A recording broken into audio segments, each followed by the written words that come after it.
Welcome to the root of it all. I'm Scott. I'm Alicia. And, well, this is our Solitude S-Class. 2930RL.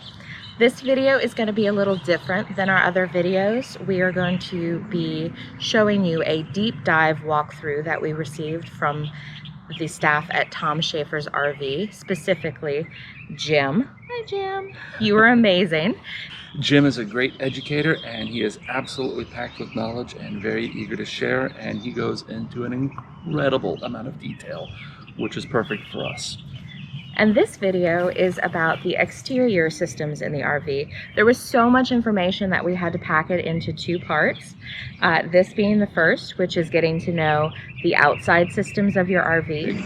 And then the second part is going to be covering the inside of the rig and hitching it up to the truck. These kind of videos are not for everyone. We understand that. But it was just too important of information not to share with people, viewers, like maybe you, that would be interested in learning all those details. If you're not one of those viewers, then we have lots of other adventure videos that we can offer to show you. So go click one of those. Yeah, there are a lot more of the travel, adventure, kayaking, hiking, that sort of thing. This is a very technical deep dive. So if you're one of those viewers that likes the technical deep dive, stay tuned. We're going to put time codes down in the description with each individual section, and YouTube is going to break that up into chapter markers so you can skip forward to whichever sections you're most interested in.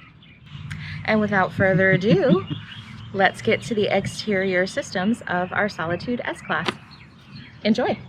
All right, she's beautiful, isn't she? She is. Oh yeah. All right, home away from home. All right, like every good story, it starts at the beginning, and that's what we're going to do. We're going to start in front of your coach. Please watch your head as we come underneath here. I understand that you can't hear very well. The traffic doesn't help. No, it doesn't. Exactly. Okay, so the light is the Docking light. Okay. Okay?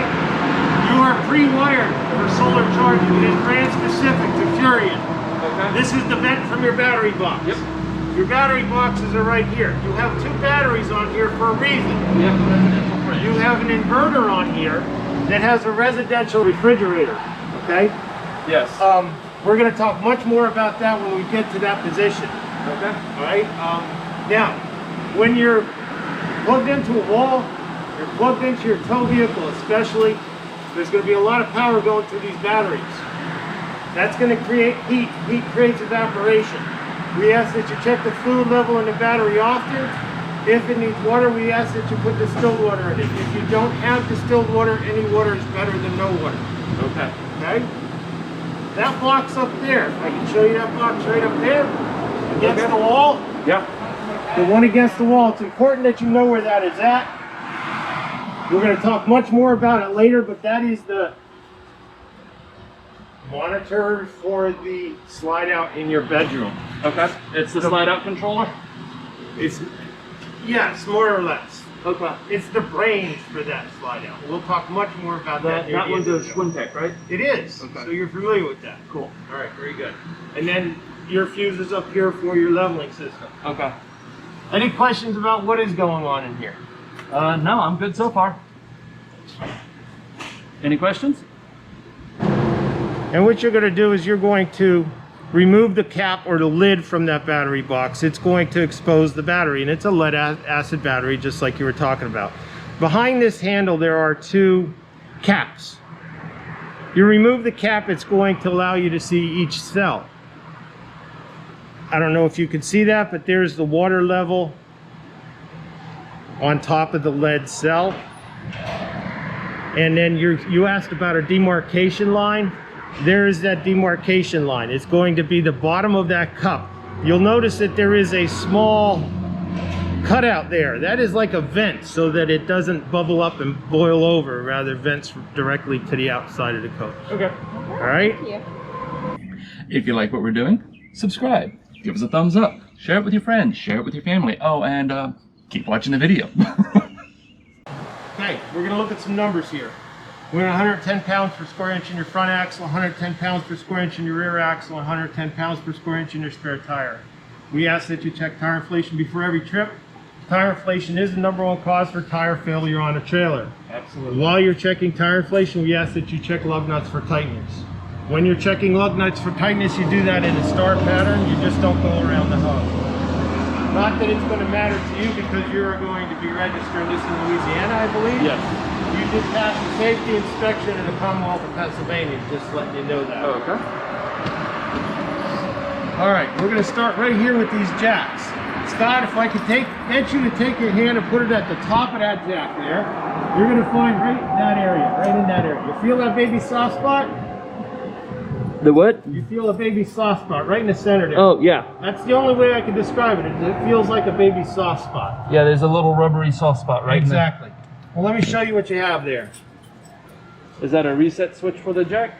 It is not. It is the manual override for that jack. Ah. One of them. If you were to remove that grommet, that is what you're going to find. There, you use a 3/8 drive extension to operate the jack manually if you need to do it. Okay. Now, if I could get you to take your hand and put it at the bottom of the motor, you're going to feel another baby soft spot. And there's enough room to get a impact wrench up in here.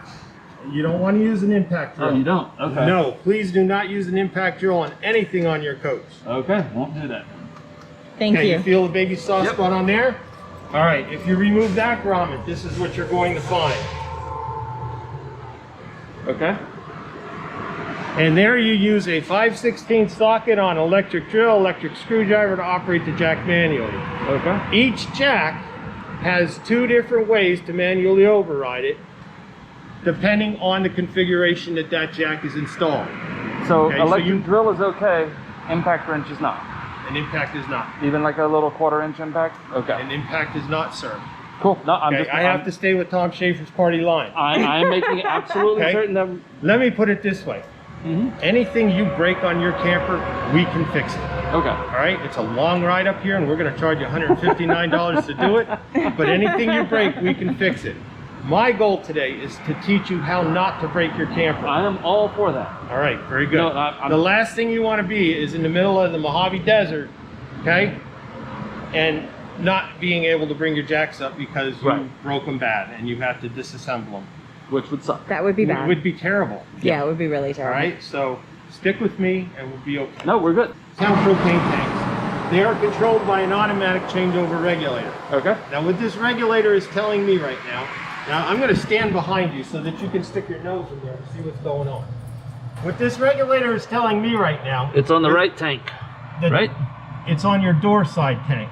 Door when side. we talk about your camper, we're going to talk door side or And off door side, Door side rather being than where left or right. Okay? Can do. Normally, if you were in a medical procedure, anatomical correct, left and right is going to be you laying on your back. Right. All right? We're talking about a camper today. So we're going to do door side and off door side.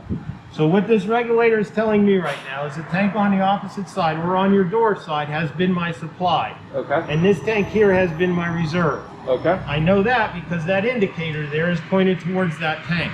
Okay. It's also telling me that that tank on the opposite side has run dry. It's automatically switched over in here and is now drawing propane from this tank. Okay. I know that because this window has turned red. You see how the window's red there? Okay. All right. Now that means I can take that tank off on the opposite side and take it to get refilled. But before I do that, what I want to do is I want to change my indicator over. See how I'm changing this indicator over? Okay. Changing my indicator over to indicate that this tank is now my supply. Okay. I will bring that one back, hook it back up, slowly open up that valve. That now becomes my reserve. And this is the primary. Exactly. You'll notice that window has turned green. Okay. That's what I was actually looking in to check. When that window turns red, that means this tank has run dry. It will have switched over and started drawing propane from the opposite tank. Now, when you leave here, we will be closing the valves to your propane tank. When you go camping or you need propane, open your supply side first, whichever side that may be. Okay. Because that's the tank that you've been drawing down on. If you were to open up your reserve side first, that diaphragm is going to recognize a change in pressure. It's going to switch over. It's going to start drawing off your reserve. Then it's going to switch over and start drawing off your supply. Then that window will turn red and you will be totally out of propane. If you monitor that window and do what we just described, you will virtually never run out of propane by monitoring that window. Now, both your tanks are full. I just did some demo trickery on you so that you can see how the system works. I have the valve turned off on the opposite side, place a demand on the propane, it switched that diaphragm over, thus showing you how the system functions. Sounds good. Does it make sense? Makes perfect sense. This is the control head for your leveling system. Okay, levelers and stabilizers. You have several buttons on here. You have your I/O on-off button. You have front, right, rear, left, retract. You have auto level, enter, and these two arrows. These two arrows are going to take us through the menu on our LCD screen. We'll turn the system on and we'll start scrolling through. Right now it's telling us that it's ready, jacks are down. As we scroll through, it says drop front jack, center to begin. So when we get to our campground, we're going to evaluate our terrain. Is it the bayou where we think that the legs of these are going to sink into that ground? Is it sandy? Is it muddy? Is it gravel? Is it grass? Are you in the middle of a field? Are you in the middle of a desert? Are you on a concrete slab? If it's something that you think the feet of those legs are going to drop into the ground and you need to put weight distribution underneath there, please do. Okay? I've had some customers tell me that they had their camper in storage. They had their legs down while it was storage. It grounded out and it got struck by lightning. Does that make sense to you? So if you have the ability to put some type of insulation between the ground and those jacks, it would behoove you in the way of a 2x4, a jack stand, rubber, something. Just that you're separating yourself from the ground so you don't ground yourself out. Right? All that stuff we just threw away. No. No? You got a better one? Surprise, he kept them for you. No, I've got plans. So, we get to our campground, we evaluate our terrain. What we're going to do, let me back up for a second. Sure. Your camper needs to be at or as close to level as possible before you go to auto level. Okay. So if you need to put cribbage underneath your tires to bring your left to right close to level or as close to level as possible, we're going to ask that you put cribbage underneath your jacks also. Okay. Your jacks only have a certain distance to travel. Not only that, if this jack is down 17 inches and that jack over there on that side is only down 10 inches, you can see we're going to be a little lopsided. God forbid a good wind comes through, you don't want to be bending your jacks. Does that make sense to you? So if we can keep the jacks coming down at the same distance together, it would be best. So if you're putting cribbage under the tires for left and right, put cribbage underneath your jacks also. Okay. Does that make sense to you? Absolutely. So we get to our campsite, we evaluate our terrain. We're going to drop 6 to 10 holes, pick 6 to 12 holes. The manufacturer recommends 6 to 10 inches. Same thing. Each hole's about an inch. All right. So you pull that pin. When you re-engage that pin, you want to re-engage that pin all the way through. You'll notice that it comes all the way through on the other side. This menu item, we'll press enter. Our jacks are going to lower. They're going to hit the ground. They're going to stop, giving you the opportunity to take control from there to get it up off your tow vehicle. To raise it up off our tow vehicle, we're just going to press and hold front. That's going to raise the front end. Okay. If we need to lower the front end for whatever reason, we're going to activate retract.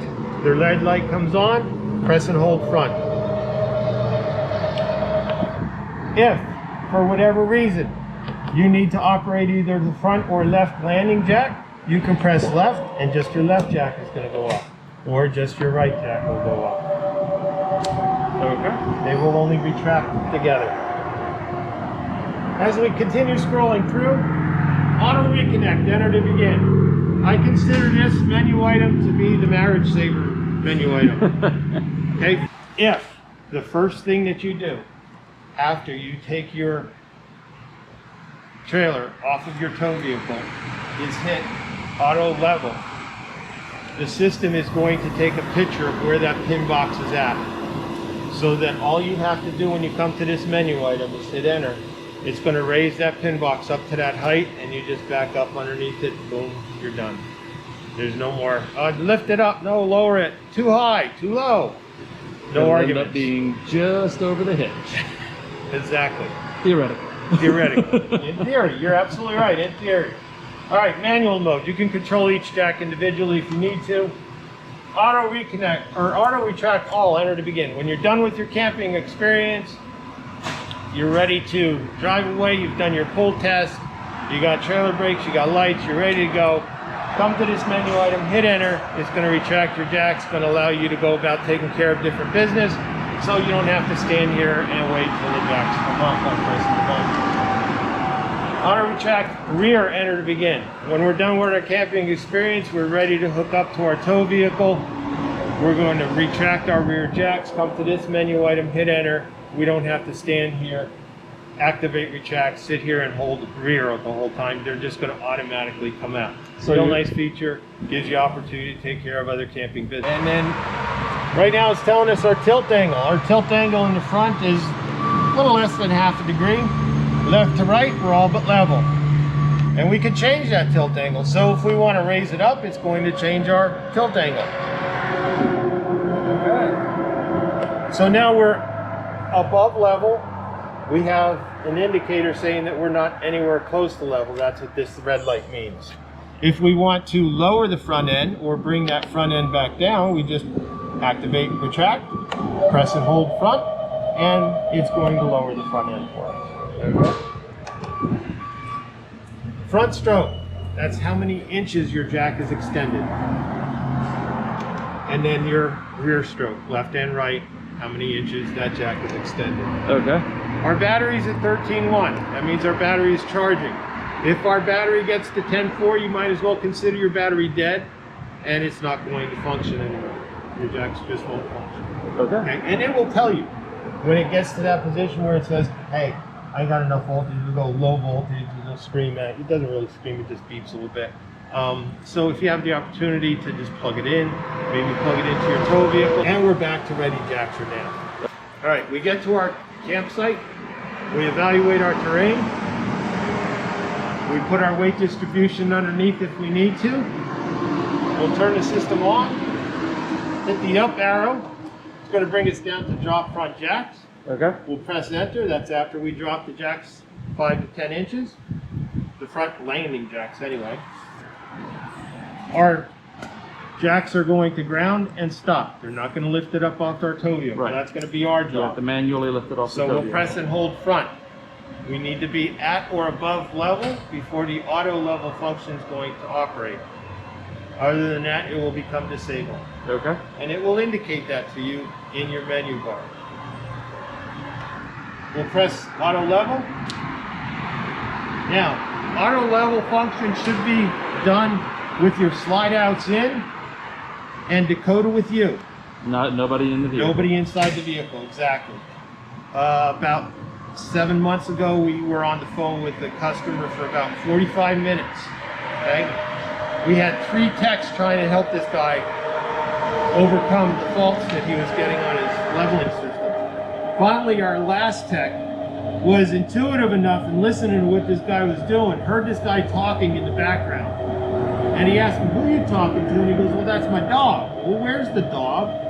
The dog's inside the camper. So as the guy's walking back and forth doing what the tech told him to do, the dog's following him, setting that sensor off. So nothing on the inside. You heard that, Dakota? No inside. Let's come on back here. With us. Dakota. You with us. Good girl.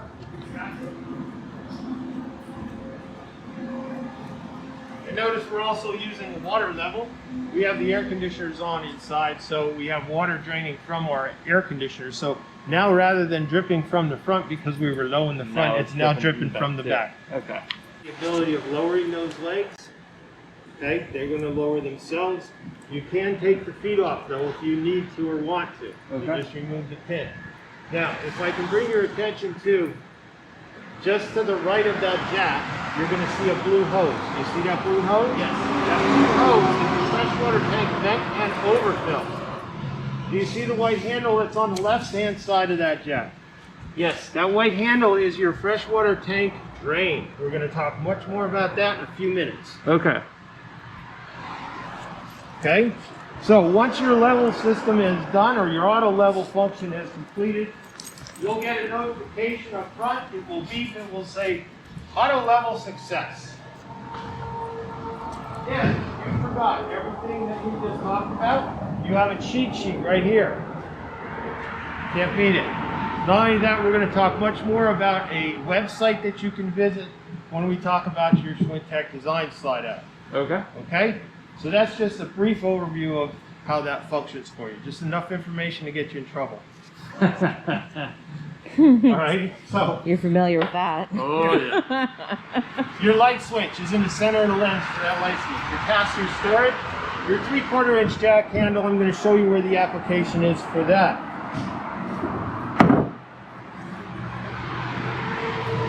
Okay. Alright, this looks like the side of a fire truck, but please do not let it intimidate you. It is so elementary, it is so simple to use. And not only that, keep in mind that you have the written word. And if you can't read, we have pictures. I'm being serious. What you're going to find here, a switch for your water pump. Right behind this panel, you're going to find your water pump. Let me show you what you have back there. Now, this is not your unit. This is another unit. I just want to show you what type of mess. I wouldn't say that it's a mess, in as much as Creation.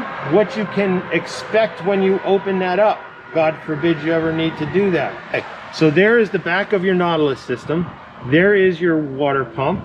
And notice... is the water pump hard mounted or is it on bushings connected to the floor? Can I say I do not know? Absolutely. Okay. I would much rather you say I do not know. I have We no love honesty. There's your water heater, which you're going to find over here. We're going to talk about that in a few minutes. But that's what you're going to find behind this panel should you need to remove it, God forbid. All right? So we're going to talk more about your water pump when we get to the inside also. All right, with this spigot, I do need to give you a warning. All right? Last year we were getting a lot of phone calls from people that were complaining they weren't getting hot water on the inside of their coach. Well, we found out that what they were doing is, this is a quick connect. You see those two little nipples? Those two little nipples are going to fit right in here. Give it a 1/4 turn. That is going to open up the check valve. They had a garden sprayer attached to this end of their coil hose. They were using the hot and cold water to rinse off whatever they were rinsing off, maybe giving the dog a bath, whatever, okay? But they were using the hot and cold water together. When they were done, they dropped the garden sprayer, walk away. Later, they go to take a shower themselves, do a load of dishes, they ain't got no hot water, it just comes out tepid. The reason being is because the hot and cold water mix together in this spigot. So when you're done with it, please make sure that those valves are in the closed position. This is where you're going to hook coax cable from the campground for cable TV. These other connections, they are all for a satellite, if you have a portable satellite dish. Okay. And do you camp with a portable satellite dish? No. Not yet. All right. Well, will you be doing any boondocking or dry camping? Eventually, yes. Yes. Okay. Before you use your plumbing system for the first time, okay, I would suggest that you sanitize your tank before you do that. All right? Okay. There may come a time throughout your camping career where you need to sanitize your plumbing system. The freshwater, you're talking about sanitizing the freshwater system. Correct. Okay. There may come a time, well, at the beginning of each camping season. Are you planning on living in this? Eventually. Yes, Eventually. Okay. Have you heard of Pippi Peterson? Yes, actually I have. She's got a video on there where she developed some algae growing in her plumbing system. Okay, and she shows you a brief exercise in how to sanitize your plumbing system. There may be several times throughout a camping season that you need to sanitize your plumbing system. You want to clean that tank out before you fill it also for the first time, or maybe once or twice a year. I've had some campers who have gotten emails during the demo saying, hey, if you just left our campsite, you better sanitize your camper because we had priority assist in our water system. We just did a test on it, it failed, so sanitize your plumbing system in your camper. Okay, those things happen depending on where you're at in our beautiful country. All right, so you're going to make a mixture of 2 ounces of chlorine bleach for every 15 gallons of water your tank holds. Now we'll find out how many gallons your tank holds, but I believe it's 81. 91. 90, either 91 or 93. I How can't about remember. we go with freshwater. 81? Okay. Okay, because that includes your water heater. Ah, okay. Yeah, 10-gallon Okay. tank there.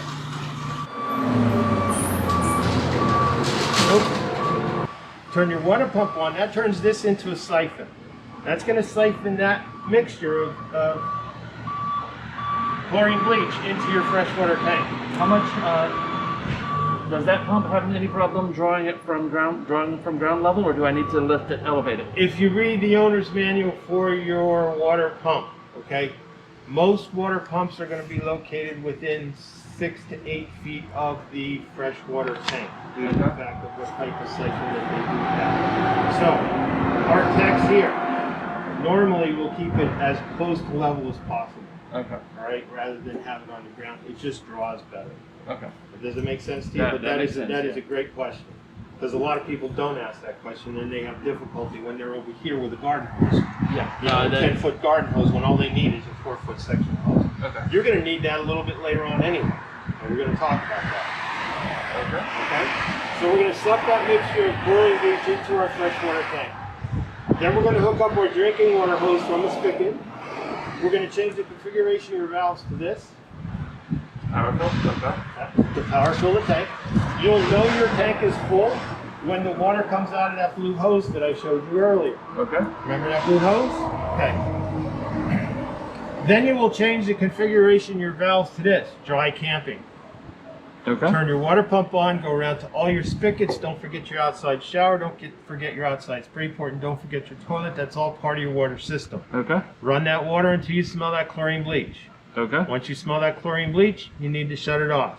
Now at that dilution rate of 11 ounces, okay, you're going to need to let that set for 4 hours. That needs a 4-hour contact time. Okay. All right. If you want to reduce your contact time, or if you want to shock the system because it's been sitting for a while and you know that water is stagnant and stale, and you want to shock the system, kind of like shocking a pool. Yeah. Double your solution rate. That would be a 1-hour contact time. So that would be 22 ounces in your case, okay, for a 1-hour contact time. We do not recommend that you do that often due to the fact that chlorine is extremely caustic and it will wear out the seals on your valves. Okay. Right? So you want to be careful of that.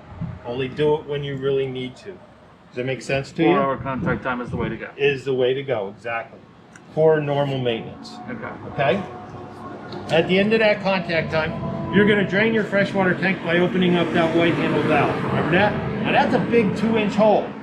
So if I can make a suggestion, if you're not using that tank, I would keep that valve closed also. So you don't get critters going up in there. So you don't get road grime getting in there. Oh, that would be nasty. You see what I mean? Because it is a big 2-inch hole. All right. I'm sorry, that's the hole in the back right Yeah, there? correct. Okay. When it's drained out, you're going to close that valve. You're going to refill the tank with fresh water. Go back to dry camping. Run the water till you don't smell that chlorine bleach anymore. You're just flushing the system out. Does that make sense to you? And then once it's all flushed out, Then you can use it. okay. Fill it back up with fresh water. You'll be good to go. Okay. Cool. Yeah. When it goes through Grand Design's PDI process and it's post-manufacturer inspection, which they do, I believe, twice, which is unbelievable. Then it gets here and we put it through another PDI. While we run water through the whole system, we fill the tanks, make sure that there's no leaks for you. We don't sanitize it, so to say. So for your own protection, especially if you're going to be drinking the water or Dakota's going to be drinking the water, I would say sanitize the plumbing system before you use it. The city water is fine. It's whenever you're running off of the internal tanks that you're talking about wanting to sanitize. Or you're talking about wanting to sanitize the whole thing. Why are you shaking your head? Because What you're just, understanding do you have? what the understanding I have is that this has been sitting on the lot for, let's So just you're saying say a year. sanitize everything. Sanitize at the beginning, no matter whether it's city or. Okay. I personally would. Well- Will you be doing your own winterization?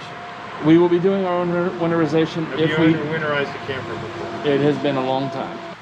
But if you're going to be up north here, of course, you will need to winterize. Winterization process is extremely easy. First, you're going to want to blow out the lines. You're going to want to blow out the hot and cold lines with air. No more than 30 pounds per square inch. Okay. Okay? I've got a regulator. Very good. So you will hook up the Quick Connect here. We have Quick Connects next door. Anything you buy in your store today, you get 15% off. You get 10% off any subsequent visits. Okay. Hook up your air hose to it, blow out all the lines. Basically, you're just going to go around, open up all your spigots. Don't forget your low point drains. This is the lowest point in your water system, both hot and cold. Okay. Just let all that air run out. Then you're going to close all those valves after you increase. You're probably going to need, for the first time that you winterize, you're probably going to need, and I would suggest that you pick up 4 gallons, just because you're a novice with this particular system. Sure. Whatever you don't use, you'll keep for next year. It's not a big deal. Yeah, it doesn't go bad. It's just going to eat up some storage. That's it. All right? You're going to use that 4-foot section of hose that we talked about earlier. That male end. Stick that into your tub of antifreeze. Change the configuration of your valves to this. You're going to find that your red valve is your water heater bypass. Okay. So we're bypassing the water heater so we're not wasting 10 gallons of antifreeze. We're going to drain that tank. You turn your water pump on, go around to all those spigots and run that water to you, or run it, open up the spigots until you see the pink come out. Does it make sense to you? Makes sense. So a lot of campgrounds are going to put water out at a lot higher than 60 pounds per square inch. So the guy on the back 40 can get it at 40 pounds per square inch when everybody else is hooked up. Does that make sense to you? I would also recommend a 90-degree elbow or a 45-degree elbow if you have. This way your hose coming up through this hole is not going into the camper this way, having that possibility of that hose kinking. It's just going to come into the camper this way, into that 90 or 45-degree elbow. Does that make sense to you? Makes absolute sense. Your valves will be in this configuration. You open up the spigot, and that's going to give you pressurized water to your plumbing system. Okay? You good? All good. All right, very good. To help you clean out that tank. Now, let's say you're camping for a 3-day weekend, or you're at a campsite for 3 days, and you only fill your black tank up to 1/3. Before you drain it, what I'm going to suggest you do is you fill it up to 2/3. So how are you going to do that? Well, you're going to take a garden hose and hook it up to here. Do not use your drinking water hose. That would be like kissing the wrong end of a horse. You don't want to do that. Okay? So you hook up a garden hose to this, open up the spigot, you fill that tank to 2/3. Now I'm going to suggest that you get a clear coupler for your termination point here, so that you can see when you're being effective with your black tank flush. Now the manufacturer puts a warning here, telling you not to use your black tank flush unless you leave this black tank valve open. I can tell you that's not very effective. As you know, water follows the path of least resistance. So if you have a solid that's stuck to the bottom of the tank, if you leave that valve open, that water is just going to go around that solid. What we want to do is we want to build a volume of water on top of that solid so that we can create velocity to push that solid off the bottom of the tank. So I'm going to suggest that you close the tank, close that valve, fill that tank to 2/3, drain it. The first time you do that, you're going to be amazed at how much crap comes out, literally. Oh, If you I do believe that you. 2 or 3 times until you see nothing but clear water coming out of your black tank, it's going to help you control the odors that are associated with that tank. Now, when you are working with your black tank flush in the way that I just described, please, Scott, do not divide your attention away from that task, because I guarantee you within 7 minutes you will have a shitstorm inside your camper. Does that make sense to Makes you? Yeah. perfect sense. You don't want that. No, we And it don't. happens. How do you tell when the black tank is getting full with water? I am going to show you where the gauge is for that. Okay, so the gauges. I've heard horror stories about the gauges in RVs, Good. and I have never seen a black tank gauge personally that was accurate. Okay? So Because they were fouled. yes. And let me show you what you have there, since you brought up gauges. It is going to be sitting on top of this, and it's only about 7 inches deep. Okay? So what they do, what am I trying to do here, is on all tanks, this is a freshwater tank, on all tanks, they basically have screws and nuts in the side of the tank. And what they do is they attach a wire to it, just like a piece of phone wire. It's not very thick. So this is the ground. There's 1/3, 2/3, and full. Okay. With your black tank especially, this will also happen with your gray tank if you don't keep your gray tank clean, and we're going to talk about that. Solids get stuck on those probes and they ground out, and that's why you get a bad reading. Okay. So if you keep that tank clean and keep those sensors cleaned off, you're not going to have that problem. Okay. Okay. Is it never going to happen to you? I can't say that. Okay. The proper use of toilet paper, the type of chemical that you're using, what you're putting down there, and we'll talk much more about that when we get into the inside. That's all going to play into how you take care of that tank. The better you take care of that tank, the better it's going to treat you. Okay. Okay? Does it make sense? Makes sense. It's like marriage. I love it. I love it. This light here, or this switch here, is for do not hit your headlights. Is that just under here, or is that under the front as well? Nope, it's just do not hit your headlights. It's these guys right here. Yeah, you're not going to worry about that. She giggles now until she gets to a terrain where, for the first time, right? Different terrain, especially if you're going to be doing some boondocking in the middle of nowhere, you know, and you just got it leveled just right, but it's on. Fair enough. It only happened once. All right. So you asked about your ice maker. Here's your ice maker valve. That's the shutoff valve. It is the shutoff valve. But as for winterization or You training, don't want to run antifreeze through it, and I'm going to show you where those things are. Okay. GFI protected outlet here, nice.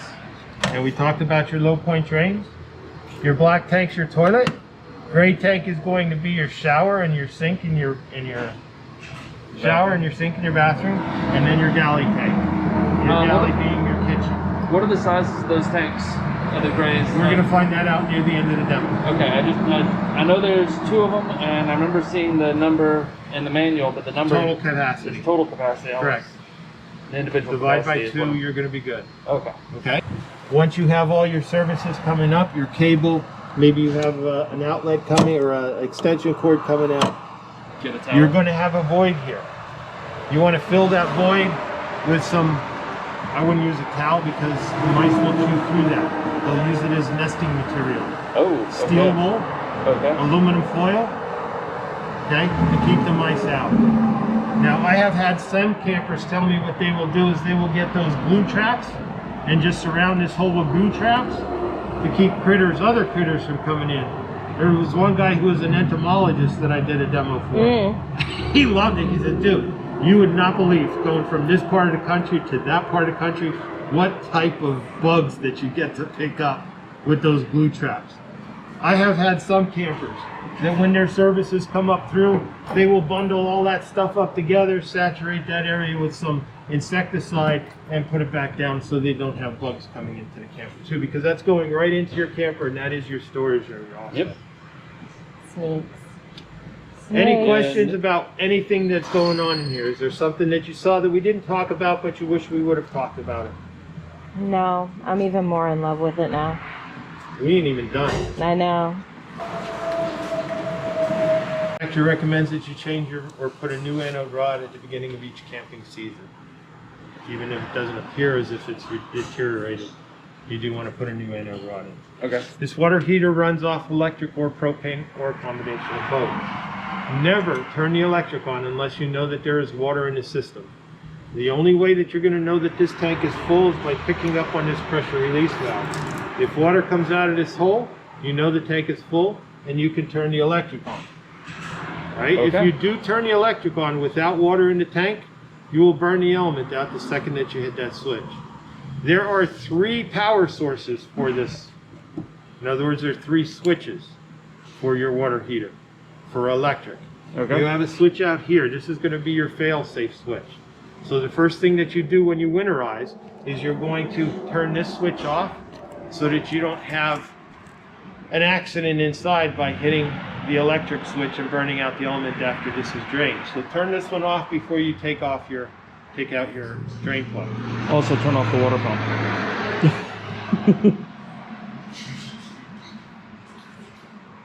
All right, we'll back up from there. Okay.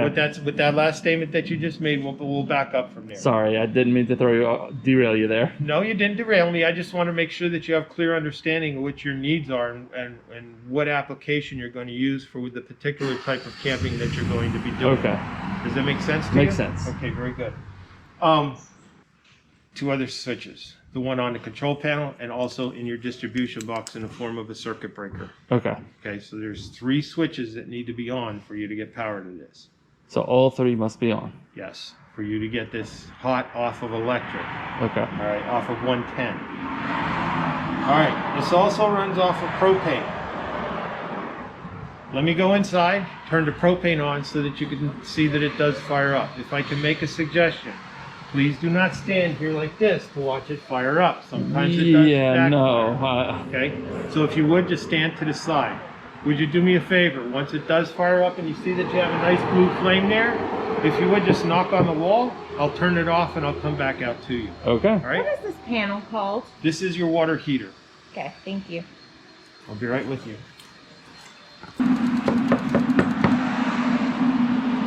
Okay, there it goes. You killed it. That orange cable is the igniter. Alicia, you and Scott are at your campsite.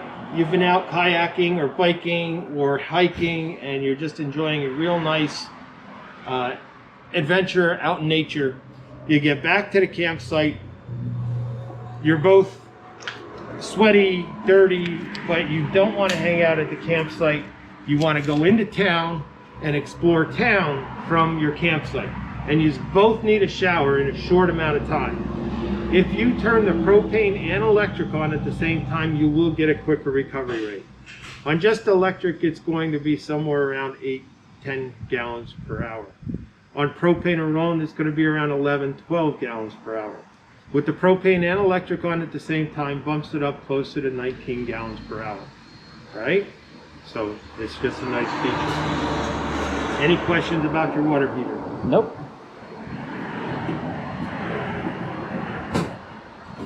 This is your furnace. When you're running your furnace, this exhaust gets hot. Notice it is marked hot here. I have had some campers tell me that their cord was in front of that exhaust. When they were running their furnace, they didn't realize it. It actually melted the insulation off of your cord. So you want to be careful what you do store back here. You don't want to store your plastic, your vinyls, your chairs, your tablecloths, stuff like that. There's a good range for the cord. Not in front of it. So over here would be okay, just not right. During winter around here, we will have them running so that our customers are comfortable. This will cause blisters. It will brand you. Oh, definitely don't want It that. gets that hot. No, Did you but hear that, where the puppy? cable is, that would be Right It's here a is no fine. puppy Okay, go As zone. long as it's not in You're front not of allowed in that that exhaust. area. bugs and critters out. That's Correct. just something that you would have to add on to it. Correct. And we Okay. do have them next door. They are not inexpensive because they are stainless steel. I Okay. will tell you that if a used unit comes through with them on, if the new owner does not specifically state that everything that the previous owner put on we want left on, it's one of the first things that our techs will do is remove that type of stuff for the simple reason is that they will restrict the flow of air. Don't forget there is carbon monoxide coming out of it. Gotcha. So when it's in storage or you're not using your, strongly recommend that you protect. I have seen videos, I haven't seen it myself, I've seen videos where bats will make their home in here. Okay? There is no doubt that stink bugs, box elder bugs will try to make their home in here. I have seen several where they come back to us used, and when we do our leak test for the propane, one of the things that we do is we run the furnace for a half hour. And the smoke that comes out of there because of the debris that's in there is unbelievable sometimes. I'm sorry, how do you lever that? Is it a push lever or is it like Use your fingers and... Now, you're going to push them to the side. Okay. Okay, they're on a pin. Okay. Okay, so the pin is going to move this way. Okay. Does that make sense? That to you? makes sense. Okay. Now, you do not have slide toppers on your slide out. So, before you bring your slide outs in, especially if you are camping underneath trees, you want to make sure there is no debris on the roof of that slide out. Because if there is debris on the roof of the slide out, when you bring it in, it's going to get compacted up against that seal. And then this seal up there is not going to do the job that you expect it to do. About your seals, you never want to use a petroleum distillant on your seals. We sell a rubber seal conditioner next door. It is basically a spray silicone. It comes out of a can like Windex. It is foamy. So you just spray it on the outside and it's just going to dissolve in. And then what the detective taught me is to get your hand up underneath that seal, spray a amount of silicone on your hand, wipe it off, and get it up the back side of the seal. There are actually two seals there. We see the outside seal. There's also an inside seal. You should condition your outside seal at least twice a year, your inside seal at least once a year. Okay. You do have a ladder to get to the roof. The manufacturer is going to recommend that you check your roof once every 90 days. That's once every 3 months or 4 times a year. What you're looking for is wear, tear, cracks, or punctures. So if you find something that looks like this, okay, see that crack? That needs to be addressed. Yep. See how that is right there? That definitely needs to be addressed. So what we want you to do is we want you to clean those areas off with a mild soapy water. Never use a citrus-based cleaner or petroleum distillant on your roof. A mild soapy water would be Dawn liquid detergent, Murphy's oil, spick and span. Let it air dry, then you want to prepare the surface with a rag and denatured alcohol. If you don't have denatured alcohol, regular rubbing alcohol will do. Okay, let that air dry, then you're going to use a self-leveling sealant that is compatible with your roof. Now you have a TPO roof.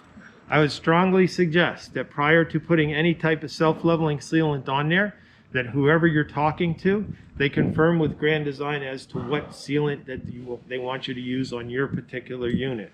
They just came out with a safety or a service brief that says that during a certain manufacturing period, you have to use this particular self-leveling sealant. It's an alpha system sealant, but for that particular TPO, that sealant is only going to adhere to that roof.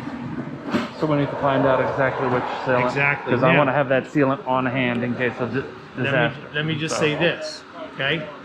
I'm going to suggest that you buy it when you need it, for the simple reason is that it only has a 1-year shelf life.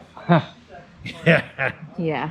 And there's the caveat. Okay. That's significant. Thank you. I It did is. not know I that. mean, why would you want Okay. to waste $15 on a tube of self-leveling sealant when then you go to use it and it's rock hard? Yeah. Water can get in. You want to pull the old silicone out, which is different than your roof. You're not digging into your roof. Let it there. Clean Right. it off. Put the sealant right over it. This, you're going to pull your old silicone out, clean it off with some denatured alcohol or rubbing alcohol, and put another bead of silicone on there. Remember, when you're working with silicone, you are not decorating the cake like this customer did. Okay, this guy had a little leak, so he put a little bit of silicone. Oh! Oh, that's a nope. Okay? Okay. We're going to stick some candles in that. You know what I mean? Now the way that I've always understood to do the silicone application is you clean all the old stuff out. Yep. You clean it down with alcohol so Yep. that you really get the old stuff out because Yep. silicone won't stick to silicone. Yep. You apply the new silicone on it, and then the easiest way to smooth it is to take a wet finger and Yep. just zoop. Yep. And little, it goes a long way. Yeah. Yep. Also, the type of silicone that you're going to use on this is not going to be that self-leveling sealant. If No, you put it's- that on this, it's going to come off.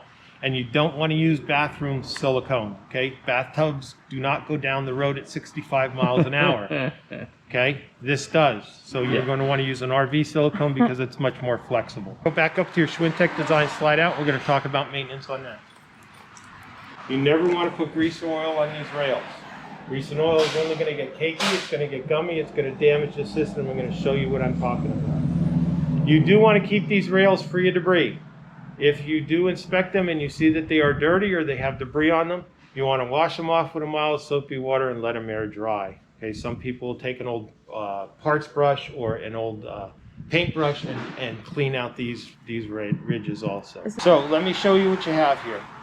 So in the wall, up there, and on the opposite side, you have that motor. Do you see that gear? Yep. That gear runs along this rail. Do you see that wheel? Yep. That wheel actually supports the rail. Now they make a very distinct noise. They whine. They're whiners. If they start to chatter, that's when you're going to lubricate them. Your lubrication point's going to be at that gear and on that wheel. This is the top one. Notice there is a torsion bar coming down to the bottom one. And there is your bottom one.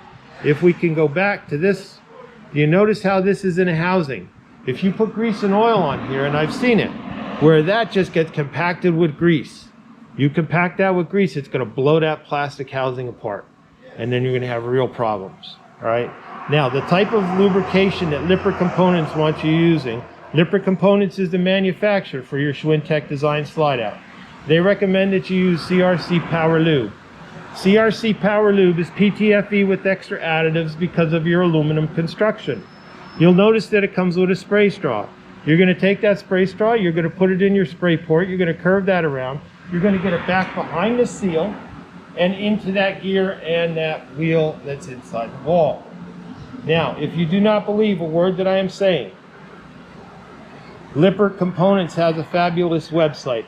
It's lci1.com. On lci1.com, you are going to find product assembly, product components, manuals, quick references, technical information, frequently asked questions, and videos.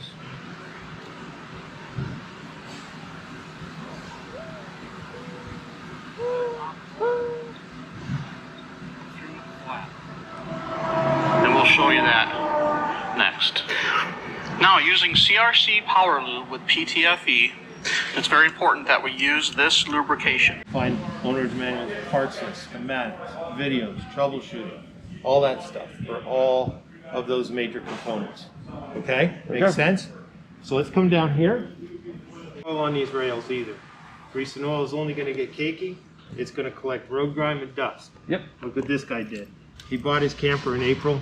Bought it back in October to get it winterized. While it was here, he says the slide out's not working the way it did when it was new. I wonder why. And I don't understand, he said, because I grease it every single month. Grease is only going to get cakey. It's going to collect road grime and dirt.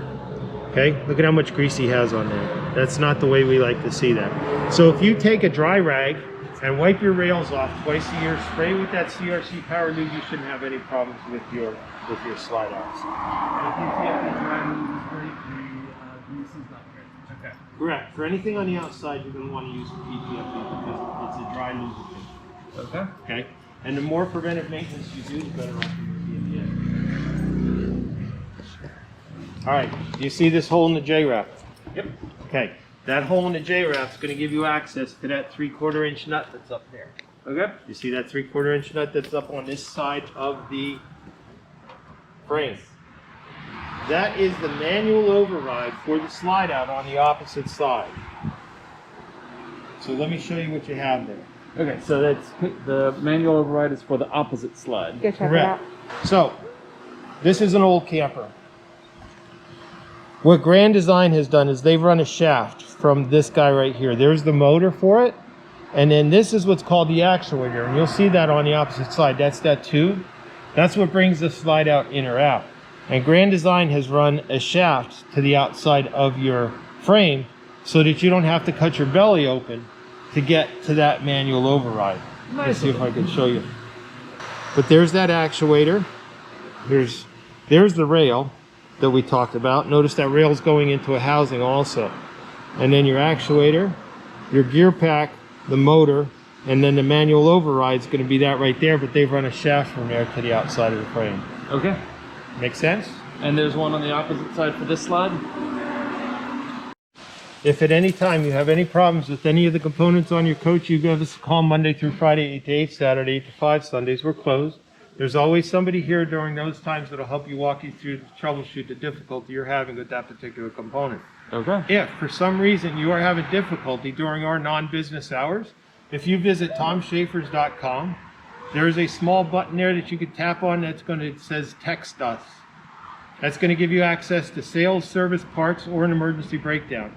You tap on one of them, that's going to give you, it's going to ask for your name, a phone number, and a brief message. You hit send. It goes to our 4 managers. One of them is on call, and they will get back to you in a short amount of time to help you troubleshoot the difficulty you're having with that particular component.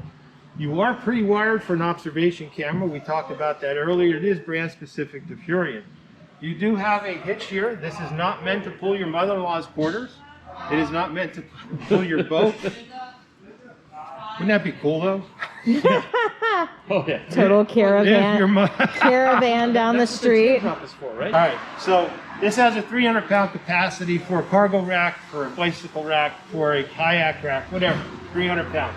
You do have a 4-way plug here in case you want to put lights on that. Okay.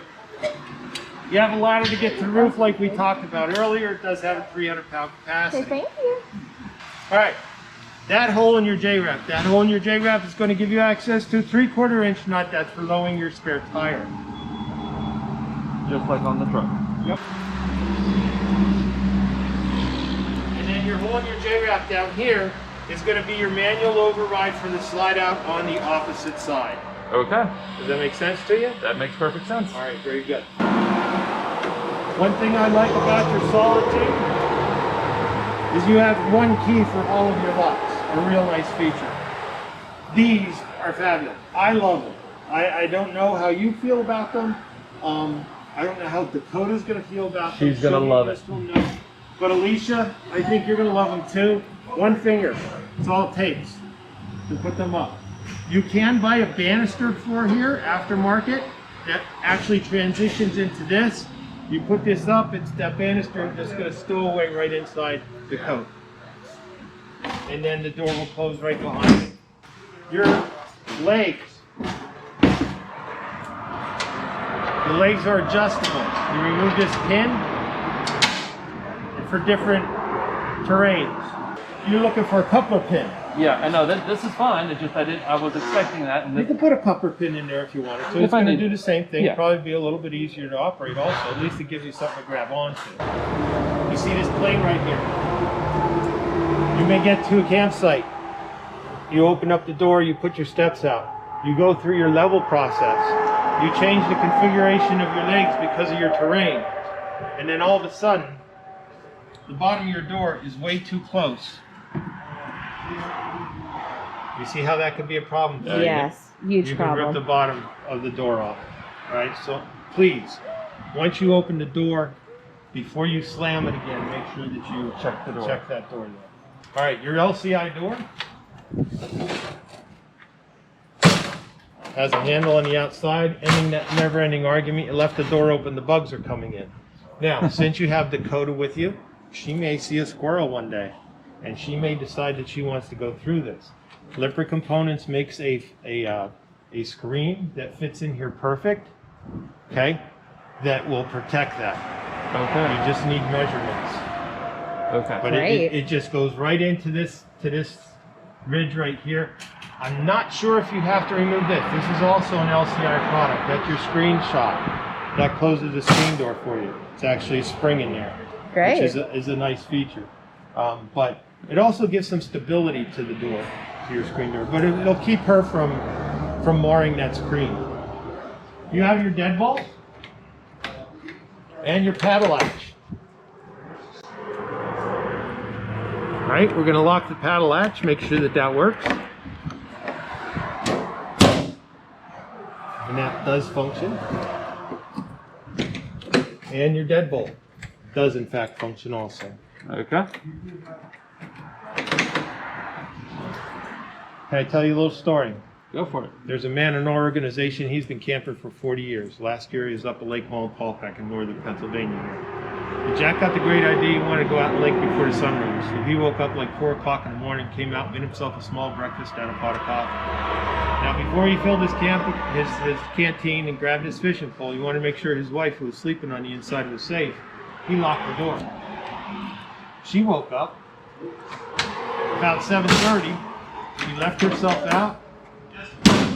She sat down, she had a cup of coffee.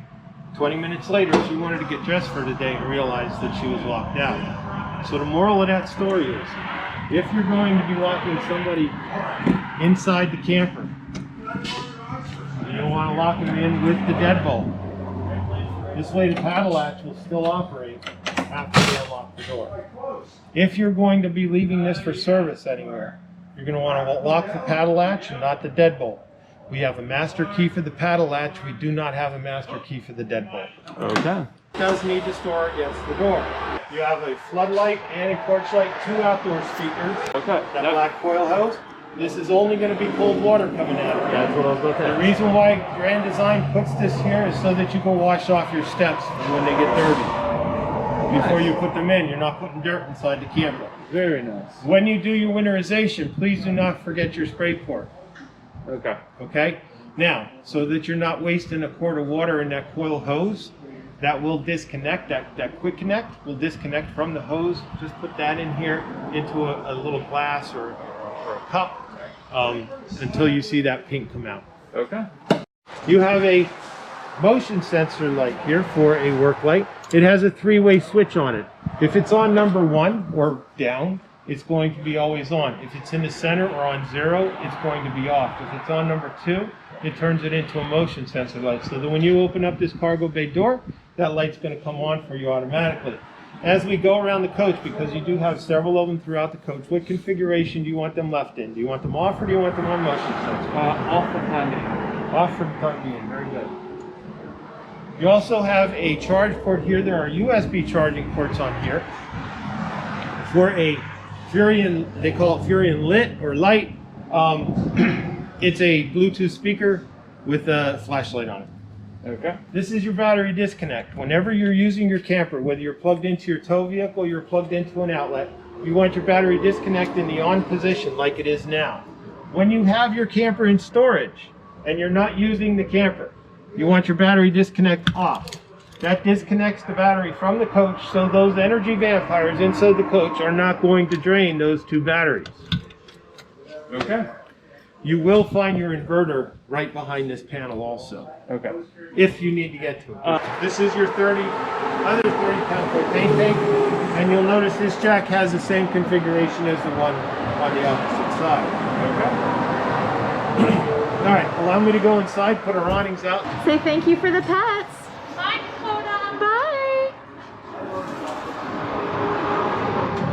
I was about to say, you're getting awfully close to that one. I was about to call out. One thing I like about the fact that you have awning lights in the awning tube, and you'll have them on this awning also, is that you can control where that light is shining. So if you just want the ambiance of that light, you can have it shining off of the awning itself. But if you need more of a work light, shining on the campsite, you can have it shining on the campsite. Okay. Which is a super nice feature. Now, management has asked me to tell you that your awning is only meant to protect you from the sun. It's not meant to protect you from rain, wind, or snow. Your awning is only meant to provide you shade. If it starts to rain, starts to get windy, or starts to snow, please bring your awning in. Never leave your awning out unattended. Before you leave the campsite, please bring your awning in. When you retire for the evening, please bring your awning in. Now, you'll notice that your awnings do not have a pitch on them. If you need to adjust the pitch on the awning, it's rather easy to do. There are 2 pins, one on this side and one on the other side. You squeeze them in, and you have these 5 adjustments here, actually 6 adjustments. Okay.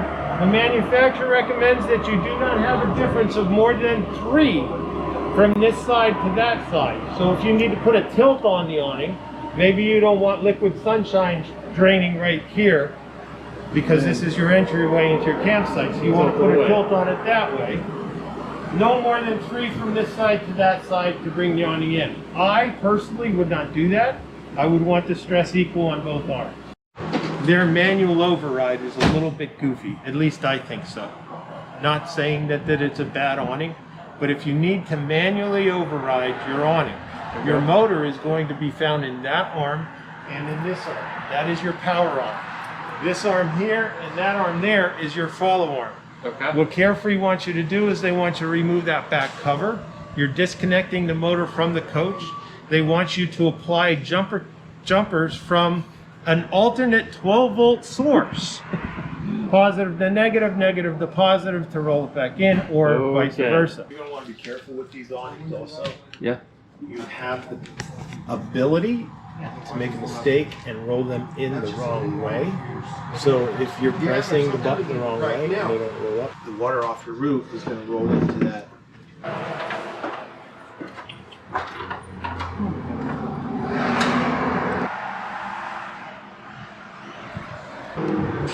See this? Yeah. So they bent that around. That is connecting your front cap and your roof materials up underneath this. Yeah. So there are screws. That's just me. What he's talking about? So rather than going with the self-leveling sealant, they put a strip of Eternabond. Oh, I see what you're saying. Okay. A piece of Eternabond all the way across. So you're not going to get any cracking.